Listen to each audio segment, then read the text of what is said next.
विधानसभा का नगर सेवक बहुत ही आप समृद्ध हैं, धनी व्यक्ति हैं। धनी से मतलब व्यक्तित्व के धनी हैं आप। और आपके पास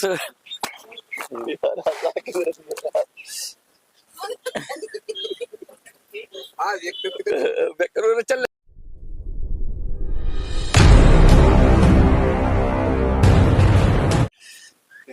नमस्कार, आप देख रहे हैं मिनी संसद और मैं हूं मनोज सुराजी।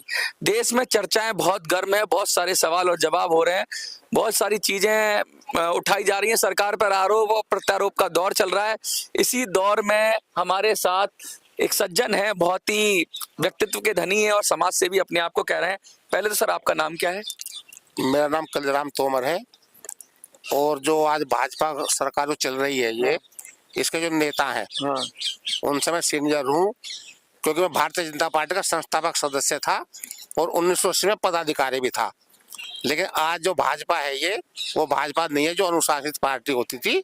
तो इसलिए मैं आज किसी पार्टी में नहीं हूँ। जनता दल में भी मैं था, महासचिव था जनता दल में। अच्छा। और राष्ट्रीय जनता दल का भी मैं संस्थापक सदस्य था। मैं चुनावी में रहा हूँ। जबरदस्त प्रतिभा के मालिक हैं और इतना शानदार इनका व्यक्तित्व रहा है कि ये अलग अलग, जैसे भाजपा के अंदर भी इन्होंने बताया कि संस्थापक सदस्य थे।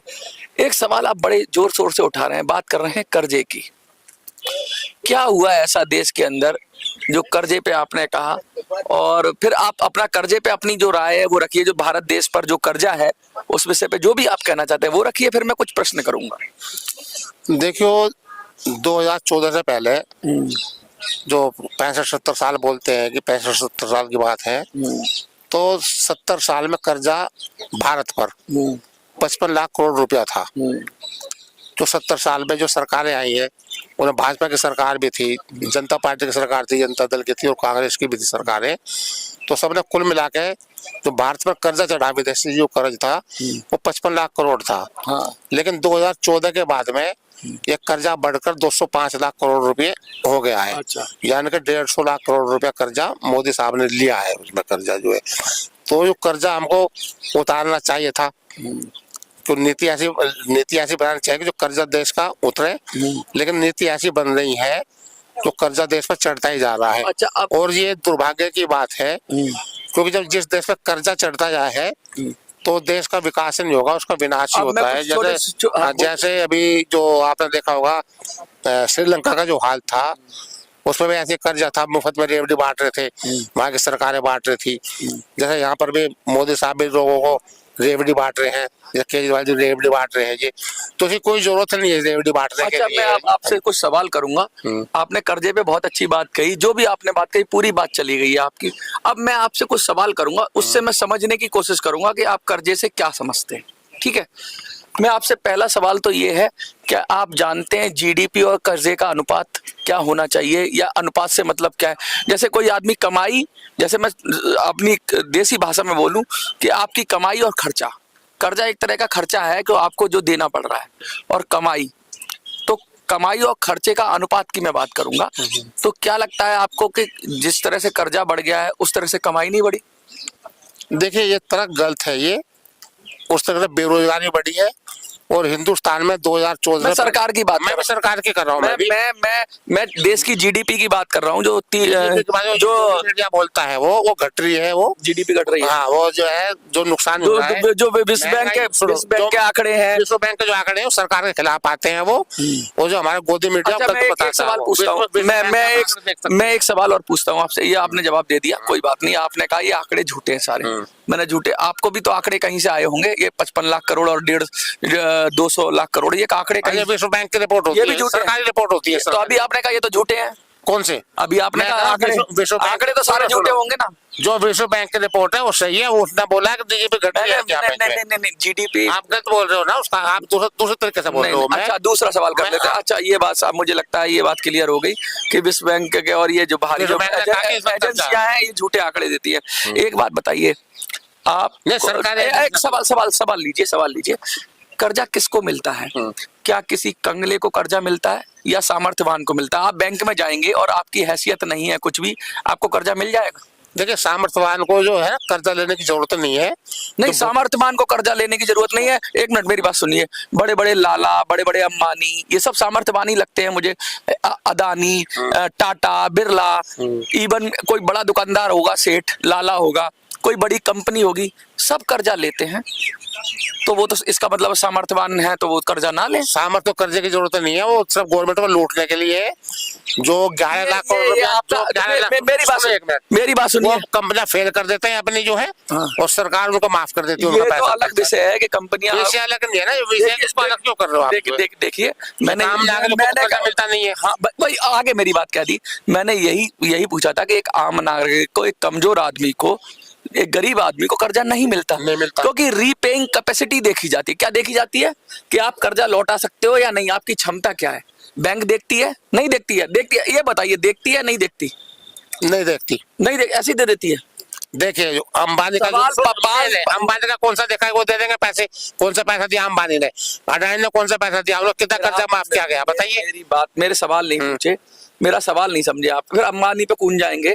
मैं बड़ा सिंपल सवाल पूछ रहा हूँ, मैं कह रहा हूँ आप बैंक छोड़िए, आप किसी को कर्जा देंगे, क्या ऐसे आदमी को कर्जा देंगे जो ना लौटा सके, ऐसे को देंगे? मेरा सिंपल सवाल है, आपकी बात नहीं, मैं तो सरकार की बात कर रहा हूँ। अरे मैं आपसे अरे मेरी अपने तो बात मैं प्रश्न कर रहा हूँ, मैं अपने आप से मैं प्रश्न कर रहा हूँ कि भाई क्या मैं ऐसे आदमी को कर्जा दूंगा जो कर्जा लौटा ना सके? नहीं दूंगा। सुनिए बात सुनिए पहले, देख फिर ये बात गलत हो जाएगी। देखिए बात सही तरीके से बात करेंगे तो बात होगी। कर्जा उसी को दिया जा सकता है जो लौटा सके, यानी जिसमें क्षमता होती है उसको कर्जा देते हैं। वो लौटाए ना लौटाए वो उसकी इंटेंशन है, उसकी बेईमानी है कि ना लौटाए। लेकिन मैं व्यापारी हूं या मैं बैंक हूं या मैं कोई बड़ा इंस्टीट्यूशन हूं, मैं कर्जा उसी को दूंगा जो लौटा सके। ठीक है। पाकिस्तान को कर्जा मिल सकता है? नहीं, पाकिस्तान को कर्जा मिल रहा नहीं, उसको मिलता है, भाग रहा है इधर से उधर। आप ही तो बोल रहे हो, जो गोदी मीडिया बोल रहा है। अरे कर्जा लेकर घूम रहे हो, पाकिस्तान मिल रहा नहीं उसको। कितना कर्जदार है वो पाकिस्तान पे कितना कर्जा है पता? बेचारा घूम रहा है, मैंने हम तो घूमता रहे तो नहीं मिल रहा ना वो। अच्छा नहीं मिल रहा, देश चल रहा है ना उसका। चलिए देख लिए, मान लिया। इसका मतलब कर्जा लेने से आपकी हैसियत पता चलती है। मैं मोटी बात, किसी भी व्यक्ति पे अगर ज्यादा कर्जा है इसका मतलब ये नहीं है कि वो कमजोर हो सकता है, मे भी कमजोर हो सकता है कर्जे की वजह से, वो अलग विषय है। लेकिन कर्जा उसी को मिलता है जिसकी कुछ औकात होती है, जिसकी कोई हैसियत होती है। और मैं यही बात इनको समझाना चाह रहा हूँ, भारत की इतनी हैसियत है कि पहले कितना कर्जा था इन पे, जो भी 2000 क्या था ये अडानी को जानते हैं 2014 से पहले। मैं उसी बात को जवाब, देखो आपको बोलने दिया, अब मुझे बोलने दो। 2014 से पहले जो भारत की हैसियत थी, वहां पे दुनिया हम पर 55 लाख करोड़ का दाव लगाना चाह रही थी। लेकिन आज भारत की हैसियत ऐसी है कि दुनिया हम पर 200 लाख करोड़ तैयार बैठी है कि ले और चाहिए और ले। क्यों चाहिए? क्योंकि हमारी औकात बढ़ गई है, क्योंकि हमारी जीडीपी बढ़ गई है, क्योंकि हमारी ताकत बढ़ गई है। और कर्जा लेने की क्षमता, आपको पता है अमेरिका पर कितना कर्जा है? नहीं, मुझको उसका मालूम है। जीडीपी और मैं बताऊं, जीडीपी और कर्जे का अनुपात, ये सिर्फ बड़ा फिगर, आधा सच बात आ रहे हैं कि भाई कर्जा बढ़ गया है। कर्जा बढ़ नहीं गया है, कर्जा बहन करने की रीपेइंग कैपेसिटी भारत की बढ़ गई है। हमारा विदेशी मुद्रा भंडार बढ़ गया है, हमारी क्षमताएं बढ़ गई है, इसलिए ज्यादा कर्जा ले रहे हैं। और ज्यादा कर्जा ले रहे हैं इसलिए ज्यादा रोड बन रहे हैं, ज्यादा डेवलपमेंट हो रहा है, नेशनल हाईवे बन रहे हैं, बुलेट ट्रेन चल रही है, ट्रेन भी बिक रही है, मेट्रो चल रही है, रेलवे स्टेशन बिक रहे हैं, किसने खरीदा? बिक रहे हैं। आपने खरीदा? मैंने खरीदा। गुरु ने। किसने? जो गुरु है मोदी का गुरु खरीदता है। हाँ। देखिए ये तो फिर ये आरोप, ये छोटी स्तर की बात हो गई कि भाई, मैं मोटी बात ये कह रहा हूँ, मैं मोटी बात, लाल किला भी दे दिया आपने उनको। कर्जा कौन देगा? हाँ, कर्जा कौन देगा मुझे बताओ ना। जो कर्जा जो विदेशों जो कर्जा, लाल किला किसको दे दिया? अडानी के पास है, वो भी देख रहे कोई कर रहा है। अडानी के देखिए लाल किला का ये भी नहीं पता कि, देखिए ये कहते हैं ये देखिए इमोशनल लोग हैं, इन्होंने कहा अडानी को दे दिया लाल किला। मैं आपको करेक्ट कर दूं, डालमिया है वो। कौन है? तो चल डालमिया होगा, दे दिया है ना। देखिए गहराई से बात करिए, हल्की उल्की फुल्की, और दिया नहीं है, मेंटेनेंस लीज पे दिया। लीज पे देने से, लीज पे भी नहीं दिया, उनका रखरखाव भी सरकार नहीं कर सकती। जो पूरा 70 साल से रखरखाव सरकार, ये अलग विषय है। और आज सरकार का रखरखाव नहीं करती, लाल किले का रखरखाव सरकार नहीं कर सकती। तो आपके घर उसको भी लीज को देना पड़ा। देखिए वो अलग विषय है। एयरपोर्ट दे दिया, लखनऊ एयरपोर्ट दे दिया। मैं कर्जे पे ही बात कर रहा था। मैंने ये बताने की कोशिश की, आपने ये बताने की कोशिश की कर्जा बढ़ गया, और मैंने ये बताने की कोशिश कोशिश की कि कर्जा बढ़ने से आदमी की अच्छा और बुरा नहीं होता। अगर कर्जा ज्यादा है इसका मतलब ये भी हो सकता है कि उसके पास ज्यादा क्षमता है इसलिए ज्यादा कर्जा मिला, ये भी। लेकिन कर्जे का अनुपात और आमदनी का अनुपात उसका कर दो, हाँ, उसका अनुपात सही होना, अनुपात सही होना। क्षमता थी कर्जा लेने की, हाँ। अडानी का अंबानी की, और वो पैसा देते रहे तो उसको माफ भी कर दे सरकार। उसको गरीब आदमी, मेरा 205 रुपए का बिल आया अभी बिजली का, हाँ। 205 रुपए का, उन्हें मैसेज आएगा कि 205 रुपए जमा कर दो आप 10 लाख तक, नहीं तो आपकी बिजली काट जाएगी 205 रुपए के लिए। आपको एनपीए जानते हैं? आप एनपीए जानते हैं? मैं आपसे फिर टेक्निकल बात करूंगा। नॉन परफॉर्मिंग एसेट्स, एनपीए जानते हैं? मैं सिर्फ इतना जानता हूँ। अरे एनपीए जानते हैं? मैं नहीं जानता, कुछ नहीं जानता। 2014 से पहले, रुकिए 2014 से पहले एनपीए कितना था? कितना था? नहीं पता होगा आपको, मैं बता देता हूँ। मोटी मोटी बात ये मान लीजिए कि 2014 से पहले यह हालत था कि देश की ये हालत हो गई थी, बहुत सारी बैंकें दिवालिया होने पे जो एनपीए का शोर लगातार कांग्रेस मचा रही थी कि भाई देश का एनपीए बढ़ रहा है। अब क्यों नहीं मचा रही? क्योंकि उनसे कर्जा रिकवर किया गया है। बहुत सारे लोग बैड डेप्ट बोलते हैं, क्या एनपीए कहते हैं कि अब ये हमारा कर्जा हम रिकवर नहीं हो सकता, लेकिन किताबों में लिखा हुआ है। बैंक से भी आया कर्जा, यहाँ पे तो काला धन था स्विस बैंक से, और एक स्विस बैंक मंगा दिया सारा, वो भी सब इसमें झगड़ा डेवलपमेंट। स्विस बैंक की बात नहीं कर रहा, मेरी बात सुनिए। एनपीए का मतलब होता है वहाँ पर ऐसा होता है कि बैंकों के पास पैसा वसूलने के लिए लोगों को कर्जा देती है बैंक। और नोटबंदी से बहुत फायदा हुआ है। मेरी बात समझिए, बहुत लोग जेल में पहुंचे। अरे नोटबंदी से आपको नुकसान हुआ? कितने नोट थे आपके पास? मेरे पास हाँ देखिए जितने भाई, हमें तो नुकसान नहीं हुआ। कितने नुकसान हुआ है? जितने रिश्वतखोर, जितने नंबर 2 का पैसा कोई नुकसान नहीं हुआ। जो 2 नंबर का 1 नंबर कर लिया उन्होंने, जितने पुलिस वाले अधिकारी हैं, इनकम टैक्स वाले, ईडी वाले, सेक्टर वाले को दूंगा नंबर जिसने नंबर। देखो दिल्ली नगर निगम में जाओ, जितने निगम नाम बताओ, ईडी को लिखता हूँ ना मैं, किसने नंबर 2 का नंबर 1 में किया? कोई एक आदमी तो बताओ। सारे पुलिस वाले ने कराए सारे। कौन सा बताए? कौन सा पुलिस? नहीं, आपको कितना पैसा आया आप बताइए? कौन सा पुलिस वाला? तो उसमें कितना पैसा इकट्ठा किया बैंकों में? कितना पैसा आया? ऐसे नहीं, नाम पर्टिकुलर बताओ तो मैं उसकी शिकायत करूं भाई कि इसने किया है तो उसको पकड़ा जाए। नाम बताओ ऐसे वो तो मैंने कह दूंगा, कर लिया वो ईडी तो मैंने भी देखा, मैं ही बता दूंगा सीबीआई को, ईडी को। आप क्या बताओगे? मैं तो लिखता भी रहता हूँ। मैं जंगल में मोर नाचा, भाई मैं नाम भी लिखता हूँ। जंगल में मोर नाचा किसने देखा? भाई मैंने नाम भी देखा, उसने देखा, मैं नाम भी लिख के रखे सब लोगों के। मैं आपको क्या बताऊंगा? मुझे बता दो। एमसीडी के अंदर इतने इंजीनियर है सब, बताइए। ऑनलाइन नाम को बताऊँ? ऑनलाइन आपको थोड़ा बताऊंगा, मतलब ईडी को बताऊंगा मैं। ईडी को बताएंगे? देखिए निगम पार्षद जितने भी है, किसके यहाँ पे चले जाओ करोड़ों रुपए मिलेगा उसके यहाँ पे। आज भी 1 लाख रुपए लेके 50 लाख रुपए तक वो कमा रहे 2 नंबर में। ये काला धन सबने, जितने बिल्डर सबसे पैसा लेते हैं, और लैंटर के हिसाब से एमएलए निगम पार्षद पैसा उगाई करते हैं, वहाँ पे पैसा जाता है सबके पास में। तो अब ये सीबीआई वालों को भी जाता है। नया विषय शुरू किया है आपने कि लैंटर पे उगाई होती है, वो होता है। तो मुझे ये बताइए कि जब कोई दे रहा है और कोई ले रहा है, ठीक है, सरकारों के घाटा हो रहा है। तो एमसीडी में किसकी सरकार है दिल्ली में? अरे वो बीजेपी के टाइम से चल रही है भाई, वो तो कांग्रेस के टाइम से चल रही है भाई। जो बीजेपी करेगी वो कांग्रेस भी करेगी। कांग्रेस भी करे, बीजेपी ये कर रहे हैं। रोकेगा कौन उसको? आपकी सीबीआई वहाँ पे कौन जाती? आपकी ईडी वहाँ पे कौन जाती? मियाँ बीबी राजी तो क्या करेगा? काजी 50 गज का घर है, 50 घर का आपका 50 गज की जगह है, उल्टा सीधा मकान बना रहे हो, उल्टा सीधा मकान बना रहे हो, बगैर नक्शे के बना रहे हो, और फिर सरकार को पैसा खिला रहे हो, अधिकारी को। सरकार को खिला रहे हो, अधिकारी सरकार को नहीं दे रहे। अरे भाई दोनों खुश है, खाने वाला खुश, खिलाने वाला खुश। भाई जो अपना लेंटर डाल रहा है वो कह रहा है साहब देख लेना, नक्शा वक्शा नहीं है, सब चल जाएगा, और देख लेना पानी बोरिंग का कर लेता हूँ, पैसा वो भी खिला रहा है, दोनों मिली भगत कर रहे हैं। तो आप सीधा जब किसी के पैसे ले रहा बोरिंग के है, पुलिस वाले किसी के बोरिंग के पैसे ले रहे, आप बोरिंग क्यों कर रहे हो? तो दिल्ली में जल स्तर नीचे है, उन्होंने दे रहा है उसको, वहाँ पे किसका काम है? हम तो नगर निगम का पीते हैं, आपने कराई है? कौन सी? ना हमने कराई। तो किसने कराई है फिर? जो बिल्डर करा रहे हैं भाई, ये बिल्डर करा रहे हैं। तो बिल्डर आज जो कराएंगे वो देंगे, और जो देंगे पकड़ो ना उनको। कौन पकड़ो? सरकार पकड़ेगी उनको। सरकार आप ही तो कह रहे हो, सरकार किससे? एमएलए एमपी से होती है, उनको पैसा दे रहे हैं वो। एमपी एमएलए को सरकार नहीं होती है। तो क्या होती है? जो आपके अधिकारी है वो पकड़ेंगे, एमएलए नहीं पकड़े जाते हैं। अच्छा, निगम पार्षद नहीं पकड़े जाते हैं। क्यों नहीं पकड़ते उनको? अच्छा, आज जो दिल्ली के अंदर है निगम पार्षद और विधायक है, ये इन लोगों ने अपने बंदे छोड़े हुए, वो गली गली में जाते हैं, देखते किसी मकान में कितने लेंटर डल चुके, वो लेंटर के साथ पैसे इकट्ठे करते हैं लोग। ये देख, मेरी बात सुनिए, पैरेलल सिस्टम, इंजीनियर जितने भी सबने पैसे अपने लोग है ना प्राइवेट रखे हुए हैं। किसने? वो है करते हैं जो लोग वहाँ पे जाके, तो उनको रोजगार मिल रहा है। किनको रोजगार मिल रहा है? उनको। और क्या? अवैध उगाई करके रोजगार मिल रहा है, वो देश को उसमें भट्टा बैठा। अवैध को वैध कर दो, अगर सरकार करेगी ना वैध। हाँ। क्यों नहीं करते ये लैंडर सरकार नियम कायदे हटा दे, सरकार एमसीडी को पावर छीन ले, एमसीडी की। तुम किसी कोई अपना मकान बनाना चाह रहा है, सुनो तो बनाओगे तुम, सुनो सुनो पैसा मिलेगा गवर्नमेंट को, राजस्व मिलेगा उसका। 50 गज में क्या नक्शा बनाएंगे, वो क्या नियम बना देते हैं, इतनी जगह खाली छोड़ दो, पीछे की दीवार खाली छोड़ दो।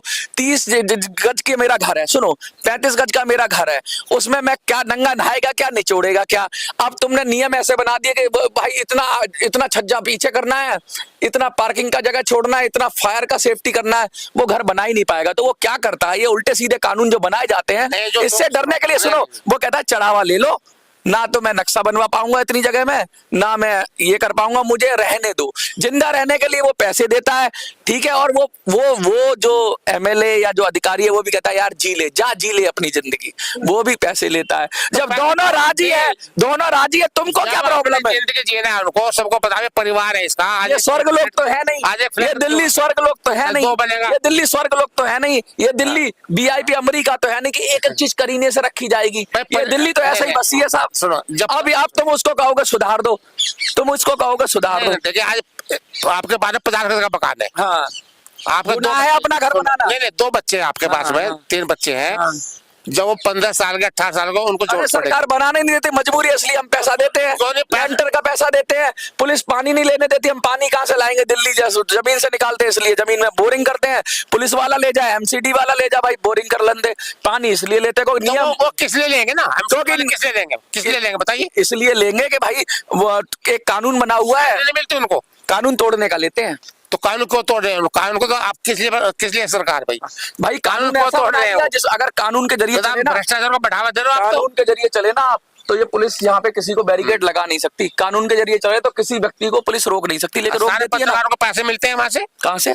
एमसीडी से, डीडीएस सबसे मिलते हैं, पत्रकारों को मिलते हैं, पत्रकारों को हमें भी बताओ, हम भी ले लेंगे कहीं से। आप जाओ कंप्लेन करो कि जाके मिलेंगे आपको, जाओ वो तो कंप्लेनर इंजीनियर के पास जाओ ना, इंजीनियर मिलो, डीसी से मिलो, चेक देते हैं, साइन कर, जैसे लेते हैं ऐसे आपको देते हैं, वो भी आप हमें भी दिलवा दिया। भ्रष्टाचार चल रहा है यहाँ पे, हम लड़ रहे हैं ना, हमें सुप्रीम कोर्ट, आपको नहीं मिल रहा, दिल्ली खाएगी नहीं तो लेंगे, हमको लेंगे, हम तो लड़ाई लड़ रहे हैं भ्रष्टाचार के खिलाफ। भ्रष्टाचार कहाँ है? अरे हमको क्यों देंगे, भ्रष्टाचार कहाँ है? अब तो आप खुद ही कह रहे हो भ्रष्टाचार है। अरे पानी बिल लगाते हैं, लगाते हैं, सुनिए, और क्या मकान बनाते हैं, भ्रष्टाचार नहीं है, खुद ही कह रहे हो ना आप। आदमी को आपने मजबूर कर दिया है, जिसको आप भ्रष्टाचार कह रहे हो। आप सुनिए, आपने उसको मजबूर कर दिया है भ्रष्टाचार करने के लिए। जब मैं 50 घर का मकान, 50 गज की मेरी जगह है और मुझे मकान बनाने में उल्टे सीधे नियम सरकार बना देगी, मैं जिंदा रह ही नहीं पाऊंगा। मैं क्या करूंगा, मजबूरी में पैसे निकालूंगा और एमसीडी वाले को दूंगा। जायज हो जाएगा फिर वो, जायज हो जाएगा फिर वो, पैसे देके भाई जायज ही हो जाता है, फिर उसको तोड़ भी देते हैं गरीब आदमी के मकान को। एक बात बताऊं आपको, हाँ,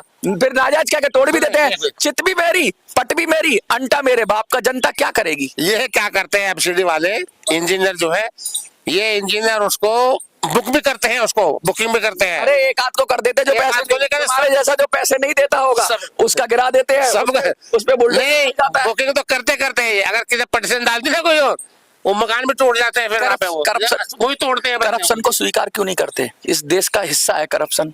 नहीं तो भ्रष्टाचार सब माल कमाना चाहते हैं, लेकिन कोई ये नहीं कहता कि मैं करप्शन को स्वीकार करूं। भ्रष्टाचार मंत्रालय बना दो अलग से, ये हाँ मंत्रालय बनना करते रहो, वहाँ पे सरकार को भी मिलेगा। और सुनो, और मजे की बात सुनिए, अगर भ्रष्टाचार की कोई एजेंसी कोई भ्रष्टाचार करते हुए पकड़ जाता है बंदा, तो वो आगे पैसा देके भ्रष्टाचार करके छूट भी जाता है।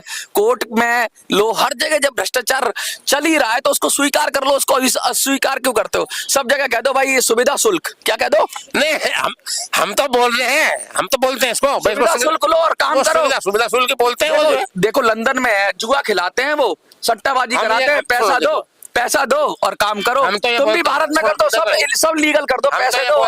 योगी हो, मोदी हो, केजरीवाल हो, ये भ्रष्टाचार रोकने का डंका ना बजाए, उसको स्वीकार करें भ्रष्टाचार है भ्रष्टाचार रहेगा, वो रुक नहीं सकता। भ्रष्टाचार सदा था, सदा है, सदा रहेगा, कोई माई का लाल इसको हटा नहीं सकता। और जो कहता है भ्रष्टाचार को हटा रहा हूँ, वो पक्का झूठा है, ये बात गांठ बांध लो। क्योंकि हमारा आपका काम भ्रष्टाचार मालूम है क्या है? मेरा काम और आपका काम कहीं फंस रहा हो, नौकरी ना मिल रही हो, स्कूल में एडमिशन ना मिल रहा हो, क्योंकि सब चीज तो है नहीं देश में, तो हम कैसे लेंगे एडमिशन? भैया हमारी पॉकेट में कुछ मनी होगी, जिसके मुंह पे चांदी का जूता मारेंगे फेंक के, वही हमारा काम करेगा। देखिए- तो भैया वो चांदी का जूता जो है उसको हम क्यों छोड़ें? भ्रष्टाचार जनता की जरूरत है। प्राइवेट स्कूल है, हाँ। ठीक है, 24% गरीब बच्चों के दाखिले फ्री होने होते हैं, 25%। देखिए कोई भी गरीब बच्चा उसमें नहीं है, सारे अमीर, जो कोटा गरीब लोगों का है वो सारे अमीर लोगों के बच्चे अरे पढ़ते हैं गरीब उसमें। को क्यों दें? ये बताओ। अमीर लोग उसका फायदा उठा रहे हैं। गरीब जाओ ना उधर मैनेजमेंट जाके, जो सरकारी अस्पताल में जाओ, सरकारी हॉस्पिटल में जाओ, उसमें जाओ, गरीब अब आपने गरीब ये सब प्राइवेट गरीब का में रोना जाके- रहता है, गरीब के नाम पे सब अमीर है, सारे सबको अमीर फायदा उठा रहे हैं, सारे फायदा गरीब के नाम पे। अरे तो भाई इसीलिए तो वो अमीर है, वो फायदा उठाना जानता हाँ है। तुम फायदा उठाना नहीं जानते। रिकॉर्ड में गरीब बन रहे हैं यहाँ पे, वो सारे मैनेजमेंट उठा तो करते हैं आप गरीब और अमीर का भेदभाव ही क्यों करते हो? हम तो- आप ये कहो, नियम ये तो कहो, हम तो जो कहते चीज समान गरीब को शिक्षा हो। मिलेगी वो अमीर समान को शिक्षा हो सबको। समान शिक्षा होनी चाहिए। हाँ, समान शिक्षा जब होनी आप चाहिए। भेद करते हो हम लड़ रहे हैं गरीब इसी अमीर का, तो अमीर खा जाता है गरीब का। हाँ जी, अस्पताल समान होने चाहिए, सारे नर्सिंग होम जी बंद करो इनको। बड़ी ही रोचक चर्चा हो रही है, और मैं तो ऐसे ही बात करता हूं, और मेरे कैमरामैन की तरफ से बार बार इशारा किया जा रहा है कि वीडियो लंबा हो रहा है सर, वीडियो लंबा हो रहा तो है, लंबा लेकिन हम लगातार बोलते लंबा रहेंगे, है। क्योंकि अब हम आए हैं अपनी पर, और जब हम अपनी पर बात करते हैं तो ऐसे ही करते हैं। देखते रहिए मिनी संसद। फिल्म पे मिनी संसद।